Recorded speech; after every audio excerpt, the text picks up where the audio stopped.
again, it's Sheila Hensley with Real Estate Success Center, and I'm doing another student interview with Roland Bullock. He's just graduated from school, did all his educational requirements, and has started his career. And as always, and I say, tell me your story. So I'm talking with Roland today to get him to tell me his story. Roland, welcome. So glad you gave me the time today. How are you? And let's talk about how you got into real estate. I'm doing great, and thank you for giving me this chance to talk with you about how I'm doing. As you know, I had just completed a 31-year career with Postal Service and was in upper management when I left them, and was retired for about a year and a half thinking this is what I'm going to enjoy now, and decided that I was too young to be retired. There's only so many times you can weed the flower beds before you start to look for something else to do. And I had always told people that what I think I would really like to do is get involved in real estate. Sorry for interrupting, but not only is this a second career for you, which is part of your story, because what you bring to the career, but you'd also had experience moving around, so you had some experience working with a real estate agent. Is that correct? Exactly. That's one of the reasons that I thought that I would enjoy doing it, because not only am I the type that will stop at every estate sale that's open on a weekend just to see the interior of the house, but I had moved, if I'm not mistaken, 7 or 8 times during my 30-year tenure with Post Office. And I had some good experiences and I had some not so good experiences, and all of them were related to the performance of the realtor. I immediately would think to myself, well, if that were me, I would have done this. And I could always improve on their performance. But can't we all? The proof will be in the pudding now, because it will be me having the opportunity to provide that service that I think people expect. But it gave me insights into what I thought people would like for their realtor to do for them. I just felt like it gave me a leg up, having been on the other side of the fence so many times.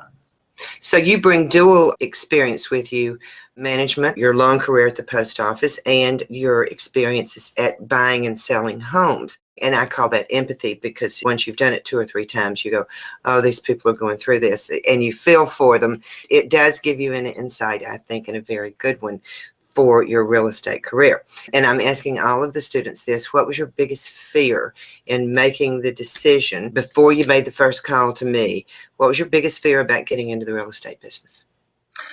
Well, I think probably everybody who's going into it has to think for a second, well, I know it's going to cost me some money up front. What's not guaranteed is money coming back. Can I do this? Will I be as good at it as I think that I will be, or enjoy it as much as I think that I'm going to enjoy it?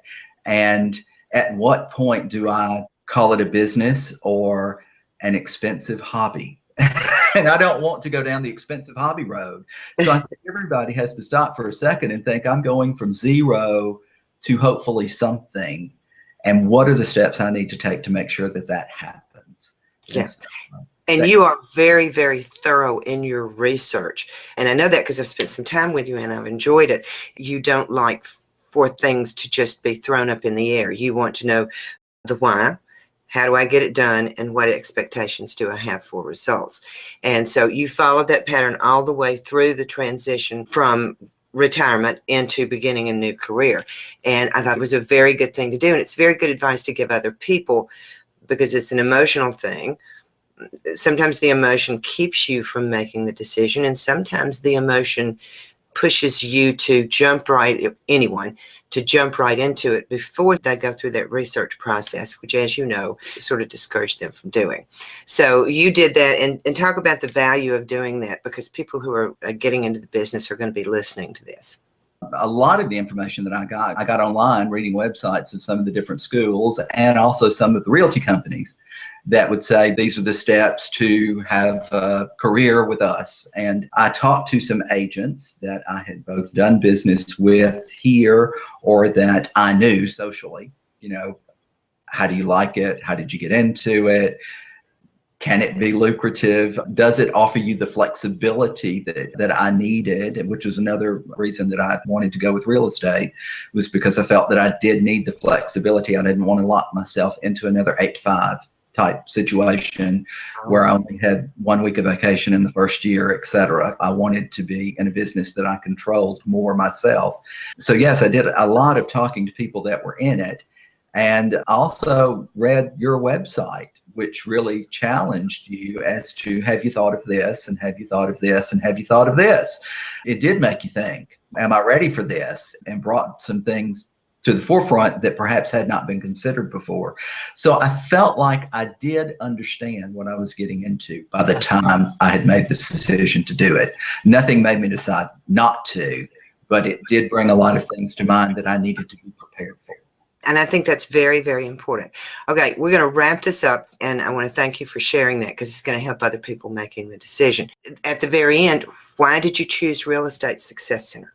A lot of it was not necessarily that I couldn't have gotten perhaps some education through other options that were available, but I would not have gotten the personal attention I did through you and your school, because you provide more than just a service of signing up for courses. When I first talked to you, you said, why do you want to do this? Just like you asked me today. And you basically told me what reasons would be good and what reasons would not be good. And have you thought of this? And have you thought of, you challenged me as to whether or not this was something I had given adequate thought and preparation for. Mm-hmm. And it told me that I was dealing with somebody who was not just interested in selling me a course. Yeah. It was somebody who was interested in my being successful. And that made all the difference, because I didn't get that sense from any of the other schools that I talked to. And then, of course, in the conversations that we have had since that time, where you have followed up to see how things are going and made suggestions and recommendations and who I needed to speak to and actions that I needed to take, our relationship goes far beyond taking courses. And I have certainly appreciated that for what it is, which is gold. So I did want an opportunity to say, not only did the course work well for me and I was able to pass the exam on the first try, but having your support was a bonus that can't be put into words. Well, you're very gracious. I thank you for saying all that. And I do strive to, sometimes I drive my students crazy because I give them so much attention.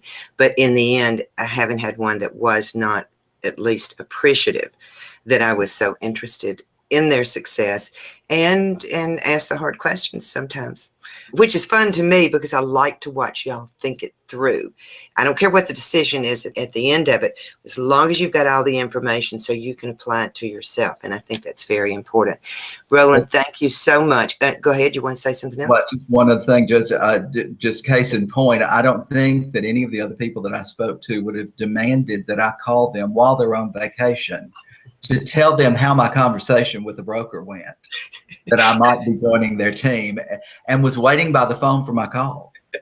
So Yes. that's just an example of the relationship that we ended up building. So you're quite welcome, and that goes back to the rule of and everybody gets this rule, when you walk out of your national and state exam and you've passed it on the first try, you don't call any of your favorite relatives or anybody who's in the business, or your husband, your wife, your significant other, your uncle, your aunt. You call me. You call me first. I've got to know if we were successful. Exactly. Yeah. And everybody has that rule. You got to call Sheila first, because she wants to know. So that's where that comes from. And my students teach me that those things are important to them. So it's very nice to hear you say those things. It really, really is. Okay, now I'm going to wrap up because I've got to keep this short. People will get sick of us talking to each other because we know each other. I hope they've learned something. I hope it's helped them make a decision. And Roland, you know that I wish you the best in your career. And you also know that I'm going to keep up with you and make sure you're doing okay, because I can't do it any other way. Thank you for your time today. I really, really appreciate it. Thank you so much. Feel like I've got the best start I could have hoped for. Thanks, Roland. See everybody later.